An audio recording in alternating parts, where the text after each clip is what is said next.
is the Glenn Beck Program. So Michael Youssef, he is the author of Jesus, Jihad, and Peace. And we're having a fascinating conversation here off the air, kind of a continuation of our conversation about the Mahdi and the way Jesus is viewed. And al-Sisi, who is the president of Egypt now, he is such a remarkable guy. He went to the cathedral in Cairo? Yes. In Cairo. Yes. For Easter. Right. Explain to the audience why that's never happened before. Right. Christmas is understandable because it's the birth of Jesus, whom they consider a prophet. Right.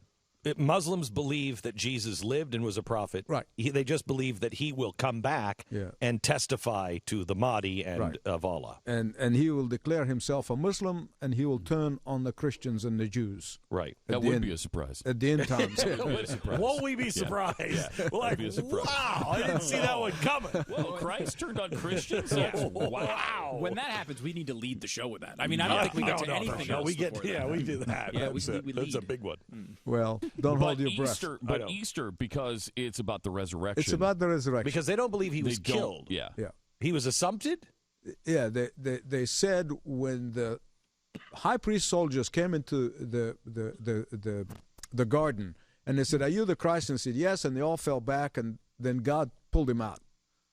Supernaturally just took him out, and then his likeness came on Judas Iscariot, and he was crucified in his place. Well, that sucks for Judas. Yeah. Well, he hung himself anyway. Yeah. So. Wow. Yeah, but that was by his own choice. They just think that the bad guy should suffer and the good man shouldn't suffer. The other thing Asisa did was to shut down 1/5 of all the mosques in Egypt. Yes. Right? Because he said they were radical. Yeah, he shut down radical mosques there. Has that ever been done before? And Muslim Brotherhood schools. Yeah. Ever been done before? Not to my knowledge. In the days of Nasser, there was this assassination attempt in 1954 in Alexandria. And immediately he said, "That's the Muslim Brotherhood. They tried to kill me." But that was a great excuse for him because basically he eliminated them. And the ones who left were in prison until Sadat, bless his heart, came in and let them out. And he thought they would help him to eliminate the left socialist policies of Nasser. Oh. That there he would be on the right side, and they end up killing him. And then he allowed them to grow. Mm-hmm. He allowed them. So that really caused more harm than people are willing to tell, because he allowed Muslim Brotherhood to flourish. Now. He's a hero in the West because of what he did with Israel. Right. So nobody wants to hear it. Because we think with our emotions. We saw the guy go to Israel, and that's played to his ego too, because he was not a very modest guy. But he became beloved in America. People thought, "Oh, isn't that great? He made a peace with Israel." But it wasn't, peace. He got all the Sinai Desert with its oil and everything else. Yeah. And Israel got very little peace. It's a cold peace. Let me go back to the question that I asked before the break. We don't stand for anything anymore. So if you're over in the Middle East, how do you feel about the United States? Because we don't stand for anything. We say we have we're for justice, but we'll ghost plane you into a Egyptian torture chamber. You go in the streets of Cairo or Beirut or Amman, Jordan, and I've traveled this year, all of them, and you ask people, they will tell you openly and honestly, we love America and we love Americans, but we do not like Obama because Obama let us down. Wow. Recently, a summit of the Gulf state, he invited all the heads of state. Only two very, very nefarious guys like the Emir of Qatar, who hosts all the Muslim Brotherhood in his country, showed up. All the others sent their foreign ministers. Why? They do not respect him. Yeah. They saw his siding up with Iran and he's messing up in Iraq and said, "Man, he is toxic. We don't want to deal with him." Is that a surprise to Egyptians? Because he went to Cairo and made that huge speech in the beginning of his presidency. Was that perceived well at the beginning, or did people know what that was? It was not, because what he did, for example, he insisted that his host, President Mubarak, would allow the leaders of the Muslim Brotherhood to come and sit in the front. Mm-hmm. He said, "They are outlawed, Mr. President." He said, "I don't care. I want them there." So that's really what emboldened the Muslim Brotherhood and the opposition to Mubarak. That's really the beginning. But look, I don't want to... What do you think is behind Obama's affinity for the Muslim Brotherhood? He genuinely believes that so-called moderate Islam is, and that the Muslim Brotherhood, I mean, look at his security advisor testifying in Congress. He called them a secular group. I know. They I know. have no idea. Let's see, they're called the secular Brotherhood? Yeah, he just really believes this nonsense. Yeah, he does. He really does. And he said he thinks that if they rule, that the militants, whom we call extremists, will not be able to take hold and be popular. Okay. When we come back, I want to just go down the track on one thing, and that is you've escaped a country that had religious persecution. I don't think America understands religious persecution. We've never, ever had it before. And you said to me last night on TV, it's coming. Yeah. I want you to explain that. Sure. When we come back. The Glenn Beck Program. The Blaze Radio Network.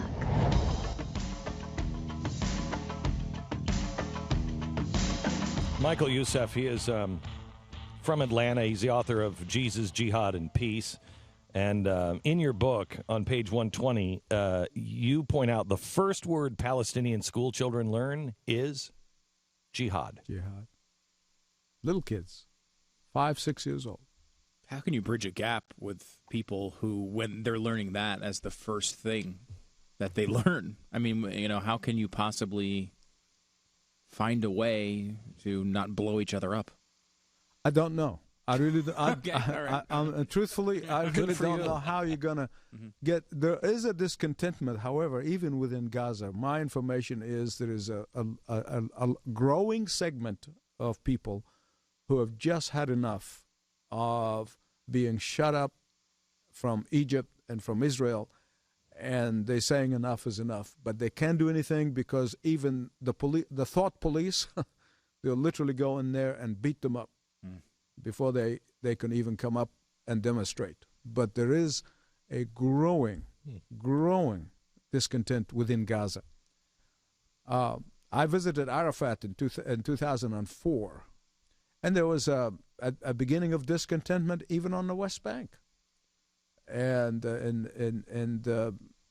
people still feeling. Of course, the media there makes him take all this anger on Israel. Mm-hmm. It's Israel's fault. Israel is the one who's doing this. Israel.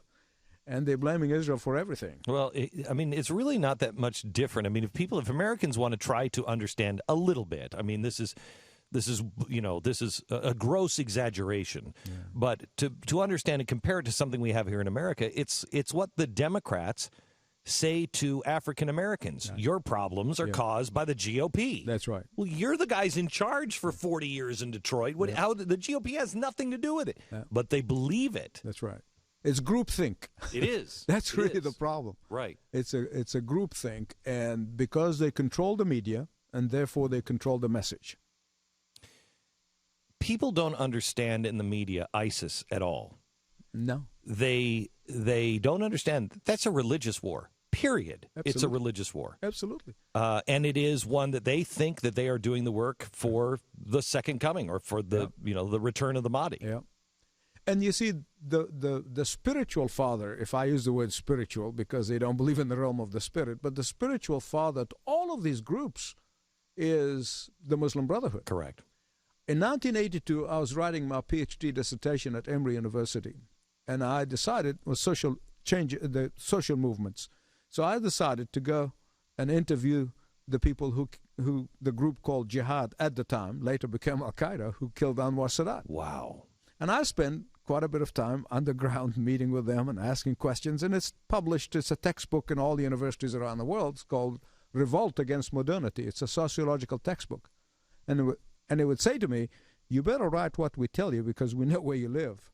And I actually wrote everything in interview stages, and it's in part of the book. And I remember them clearly one time. I talked about the Muslim Brotherhood. I said, yeah, but they're getting old in the tooth and they don't want to fight anymore. Well, we're the ones who are going to fight for them. And before them, there was a group called Takfir wa Hijra. And before them, of course, there was Sayyid Qutb, who was the successor of Hassan al-Banna. Who's the guy who wrote the textbook, right? He did, and Nasser killed him, basically. But he was in Greeley, Colorado, as a graduate student. Right, and still his book is the book. If you have that book, you're we're pretty much tagging you as a really bad guy. Right, but it is a textbook for Al-Qaeda, Jihad, Al-Qaeda, and now ISIS. And it's a textbook that comes out from really the Wahhabis. See, we have never even touched on the Saudis. The Saudis are really sitting there pretty, but they're the ones who started the Wahhabi movement, who funded the Wahhabi movement, who funded all the madrasas around the world, and they're the ones who are really behind the scenes, really the guys who kept all this fire burning. And that's the ones that ISIS really wants. That's exactly. That's the big kahuna. Right. See, it's not Iraq and not even Kuwait. It is Saudi Arabia. This is where they want to go. This is where they want to get the oil. This is where they're going to have truly a powerful Islamic state. So with America not paying attention, with America not willing to say the truth about, Islamists, and where we're headed now as a country, where we are shutting any Christian up. We're just shut up. Yep. You've seen religious persecution before. Yep. You've told me that you think that we are headed down that road. Can you explain that? I've been writing about this for 20 years. I'm not a Johnny-come-lately. And the writing is on the wall, and you can see it slowly but surely. I describe it as we're facing two trains who are as opposite as they could be, but they are about to clash with each other. You got the anti-God movement in the West, and you got the Islamists, and they hate each other, but for now they're tolerating each other because they both hate the Christians more. Enemy of my enemy is my friend. Exactly. Isn't it fascinating that it's always people who've come here to America from other places where they've experienced what we never have, but they see it coming here, like you do, Michael. Like anybody the persecution coming because none of us have ever been through it. We don't understand it. It's the same with communism and socialism. Yeah, it takes people from the communist bloc countries to come here and say, this is exactly how it begins. Exactly. Yeah. How frustrating is that? It is extremely frustrating. In 1982 was my first book I wrote. And I had friends in the Reagan White House. And that friend distributed my book. And I went up there a series of meetings. And I'm telling you, they're looking at me as if say, what stone did you crawl from under? What are you talking about? These ragtag people are going to defeat us, the United States? I said, let me tell you why, and I admire Mr. Reagan. I admire him greatly, and the evil empire and all that, because I wrote in that book, I said, an economic theory eventually will collapse, because if it's not going to deliver, it's going to be destroyed from within. But these people have the inherent motivation to destroy us, because we're the infidels, and they have God's final word to destroy us and to establish the caliphate. In 82. Wow. I mean, jeez. How do you wake people up? How do you wake up Americans who just won't buy into it? Sheer frustration. How far are we, do you think, from, because I think the world is on the verge, and we may have already started, it just doesn't feel like it now, but I think we're on the verge of World War III. Well, as a believer in Christ, as a committed evangelical, Bible-believing Christian and pastor, I love everybody. I have no hatred in my heart whatsoever toward anyone, and I want them all to come to know Jesus. But in reality, I genuinely, as I'm sitting here, I can tell you, in my heart, it is absolutely too late unless we experience a third Great Awakening. Yes. We had two Great Awakenings in the past, and I read extensively about them.